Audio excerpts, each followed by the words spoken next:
Okay, so Assalamu alaikum. In this video, we'll take a look at the Hashimoto thyroiditis, which is totally in contrast with Graves' disease, जिसमें hypothyroidism हो रहा था in response to autoimmune disease, और इसमें as a result of autoimmunity hypothyroidism symptoms आ रहे होते हैं. इसको हम chronic lymphocytic thyroiditis भी कहते हैं और Hashimoto thyroiditis भी कहते हैं. इसमें जो important features हमें नजर आएंगे उसको one by one देखते हैं.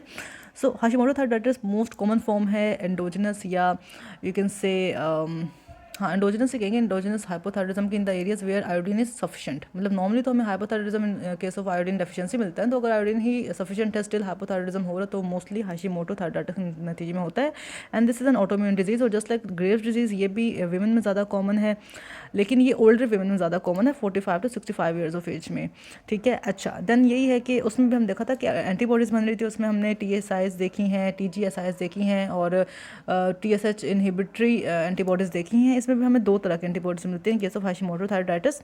उन दो एंटीबॉडीज़ के नाम है एंटी पेरोक्सिडेज एंटीबॉडीज़ और एंटी थायरोग्लोबुलिन एंटीबॉडीज़. यहाँ पे लिखा भी होगा कई नाम. This is where it is. So anti thyroglobulin antibodies and anti thyroid peroxidase antibodies से मिलती हैं. तो ये एंटीबॉडीज़ का भी डिफरेंस है. इसके अलावा in addition to antibody response हमें लिम्फोसिटिक रिस्पॉन्स भी मिलता है. इसमें जो important lymphocytes these are the CD8 positive cytotoxic T cells, और CD8 positive T cell mediated killing होती है थायरॉयड एपिथेलियल सेल्स की, जिसके नतीजे में हमें थायरॉयड ग्लैंड एट्रोफी मतलब उसकी जिसे कहते हैं due to infiltration of lymphocytes उसकी अपेरेंटली तो उसकी हाइपरट्रॉफी हो रही होती है, तो साइज इंक्रीज हो रहा होता है, लेकिन जो थायरॉयड फॉलिकुलर सेल्स हैं उनकी एट्रोफी में मिल रही होती है. ठीक है, क्योंकि cytotoxic T cell mediated killing हो रही है थायरॉयड एपिथेलियल सेल्स की. अच्छा देन हमें जब ये CD8 पॉजिटिव टी सेल्स आएंगे या फिर एंटीबॉडीज़ आएंगी, इनके नतीजे में ना एक साइटोकाइंस की प्रोडक्शन भी ज़्यादा होती है. उन साइटोकाइंस में most important is interferon gamma, जो कि अच्छा जब टी सेल एक्टिवेट्स होंगे as I already told you they lead to the production of inflammatory cytokines in the thyroid gland, जिसके नतीजे में यही जो साइटोकाइंस होंगे इंटरफेरॉन गैमा है ये रिक्रूट करते हैं मैक्रोफेजिस को और फर्दर डैमेज होता है फॉलिकल्स को. ठीक है, तो टी सेल्स पहले हमारे पास एंटीबॉडीज़ हैं एंटी पेरोक्सिडेज और एंटी थायरोग्लोबुलिन. ठीक है, इसके बाद T cell CD8 positive T cells है जिन्होंने एक्टिवेट करा साइटोकाइंस को लाइक इंटरफेरॉन गैमा, जिन्होंने रिक्रूट किया मैक्रोफेजेस को फर्दर किलिंग कराई एपिथेलियल सेल्स की, जिसके नतीजे में हमें ट्रॉफी मिल गई एपिथेलियम की. ठीक है, और वही एपिथेलियम जिसने थायरॉयड हार्मोन को प्रोड्यूस करना था. जब फॉलिकुलर सेल्स डैमेज होंगे तो थायरॉयड हार्मोन प्रोड्यूस नहीं होगा और पेशेंट में हाइपोथायरॉयडिज्म के सिम्टम्स आए. लेकिन यहाँ पर एक ट्विस्ट ये है कि जब थायरॉयड फॉलिकुलर सेल्स का डैमेज हो रहा होता है तो जो वहाँ पर ऑलरेडी फॉर्म्ड थायरॉयड हार्मोन होता है वो लीक कर देता है, वो रिलीज़ हो जाता है और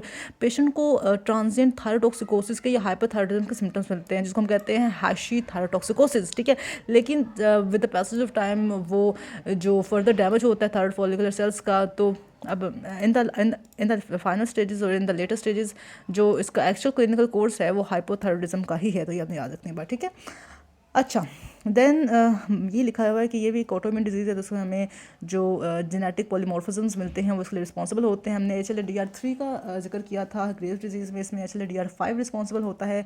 और इसके अलावा उसमें हमने PTPN22 जीन में म्यूटेशन का जिक्र किया था. इसमें और साथ में CTLA4 का भी जिक्र किया था. तो इसमें भी CTLA4 रिस्पॉन्सिबल है, जिसको हम कहते हैं this is the cytotoxic T cell cytotoxic T lymphocyte associated antigen 4 gene. इसमें म्यूटेशन होती है और ये ऐसी चीज़ है जिसने प्रोड्यूस करना था negative regulator of T cell response. और जब negative regulator T cell response produce नहीं होगा तो टी सेल की अनइनहिबिटेड प्रोलिफरेशन होगी, उसका रिस्पॉन्स आएगा, नतीजे में हमारे पास ग्लैंड में डैमेज प्रोड्यूस होगा. ठीक है, तो CTLA4 का नाम आया है इसमें और HLA-DR5 का नाम आया है किसमें, हैशिमोटो थायराइडिस में. ठीक है, अब इसकी भी मॉर्फोलॉजी देख लेते हैं. जब हमने मॉर्फोलॉजी देखी थी ग्रेव्स डिजीज़ को तो हमने ये कहा था कि gland will be symmetrically enlarged. यहाँ पे सेम ही है कि डिफ्यूजली सिमेट्रिकली इनलार्ज ग्लैंड मिलता है.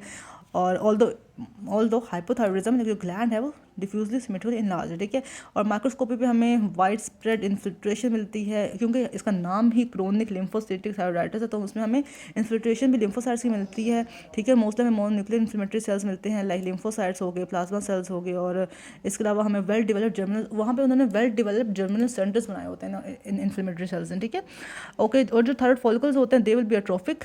ठीक है, and they will be lined by epithelial cells distinguished by the presence of abundant eosinophilic granular cytoplasm termed as Hurthal cells और ऑक्सीफल सेल्स. ठीक है, तो जो फॉलिकुलर सेल्स जो फॉलिकल्स को लाइन कर रहे होंगे epithelial cells in the case of Hashimoto thyroiditis, वो सेल्स eosinophilic होंगे, ग्रैनुलर होंगे, और उनको हम हर्थल सेल्स कहेंगे या ऑक्सीफल सेल्स कहेंगे. ठीक है, और ये दरअसल एक मेटाप्लास्टिक चेंज होता है. अब अच्छा मैंने आपको एक चीज़ बतानी थी जब हमने ग्रेव्स डिजीज़ की बात की तो हमने कहा था कि उसके फॉलिकल्स जो सेल्स लाइन करते थे वो टॉल कलमनर थे, हालांकि जो एक्चुअल सेल्स है, जो नॉर्मल सेल्स हैं थायरॉइड ग्लैंड के, they should be cuboidal, low cuboidal epithelial cells, ठीक है। लेकिन उसके इसमें क्या होगा, तो उनका मेटाप्लेजिया ऐसा हुआ था कि वो टॉल कलमनर हो गए थे, क्योंकि उनसे ज़्यादा एक्सपेक्ट किया जाता है कि वो ज़्यादा प्रोड्यूस करें ना थायरॉइड हार्मोन।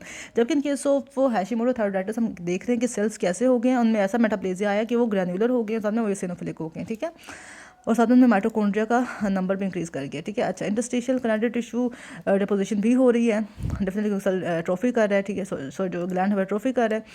तो fibrosis, interstitial connective tissue fibrosis भी कॉमन है, और लेटर स्टेजेस में एट्रोफी के साथ साथ वहाँ पर फाइब्रोसिस हो जाता है, तो हम कहते हैं फाइब्रोजिंग वेरिएंट है ये हैशिमोटो थायरॉइडाइटिस का। ये बात होगी। ओके, क्लिनिकल फीचर्स हमें डेफिनेटली हाइपोथायरॉइडिज्म के ही मिलते हैं, लेकिन कहा जाता है कि Hashimoto thyroiditis come to clinical attention as a painless enlargement of thyroid gland, ठीक है। पेनलेस इनलार्जमेंट हो रही है थायरॉइड ग्लैंड की, जो कि डिफ्यूज भी हो सकती है और वो लोकलाइज्ड स्वेलिंग की फॉर्म में भी हो सकती है, जिसमें हमें डिफरेंशियल हम कंसिडर करते हैं कि शायद ये थायरॉइड कार्सिनोमा है, ठीक है। अच्छा, जो इन्लार्जमेंट है वो सिमेट्रिकल होती है, मैं बता चुकी हूँ आपको। अच्छा, मैंने जैसे पहले बताया कि जब ये डिजीज़ स्टार्ट होती है तो हमें ट्रांजिएंट थायरॉइडोसिकोसिस भी मिलता है, क्योंकि जब डिस्ट्रप्शन हो रही होती है थायरॉइड फॉलिकल्स की तो सेकेंडरी रिलीज हो रहा होता है थायरॉइड हार्मोन्स का, ये बात मैं आपको बता चुकी हूँ। लेकिन as I already told you कि हाइपोथायरॉइडिज्म एंड में रिजल्ट करेगा ड्यू टू डैमेज, ठीक है, और रेडियो एक्टिव। अच्छा, जब थायरोसिकोसिस की भी स्टेज होगी ना, तो अनलाइक ग्रेव डिजीज जिसमें रेडियो एक्टिव आयोडीन का अपटेक ज़्यादा हुआ था, इसमें रेडियो एक्टिव आयोडीन का अपटेक कम ही हो, क्योंकि जो थायरॉइड फॉलिकल्स हैं they are not really active, ठीक है, they are not really proliferating, ठीक है। अच्छा, एज अ हाइपोथायरॉइडिज्म सुपरवीन्स, अच्छा एंड में आके इसका में यही होगा कि T3 और T4 का लेवल कम होगा और कंपनसेटरी TSH का लेवल हमें ज़्यादा मिलेगा, ठीक है। लेकिन हम ये कहते हैं कि हाशिमोटो थायरॉइडाइटिस में, क्योंकि इसमें क्रोनिक लिम्फोसिटिक इन्फिल्ट्रेट प्रेजेंट होते हैं, तो इसमें B cell non Hodgkin lymphoma का चांस बहुत बढ़ जाता है, ठीक है। इसकी एसोसिएशन है विद हैशिमोटो थायरॉइडाइटिस, तो this is all about it, ठीक है। अच्छा, देन जिसकी थोड़ी सी समरी हम रिवाइज कर लेते हैं फ्रॉम पैथोमा, वो यही है कि एक ऑटोमिन डिस्ट्रक्शन हो रही है थायरॉइड ग्लैंड की, ये चले DR5 के साथ इसका पॉलीमॉर्फिज्म है, एसोसिएशन है। मोस्ट कॉमन केस है हाइपोथायरॉइडिज्म का, T4 T3 कम है, TSH ज़्यादा है, एंटी थायरोग्लोबुलिन और anti peroxidase antibodies, anti thyroid peroxidase antibodies present हैं इसमें, और हर्थल सेल्स हैं जो कि ओसिनोफिलिक ग्रैनुलर सेल्स हैं ऑफ द फॉलिकल्स, ठीक है। और बस B cell non Hodgkin lymphoma या B cell marginal zone lymphoma का चांस बढ़ जाता है with this disease Hashimoto thyroiditis. So that is all about it. Thank you so much for watching.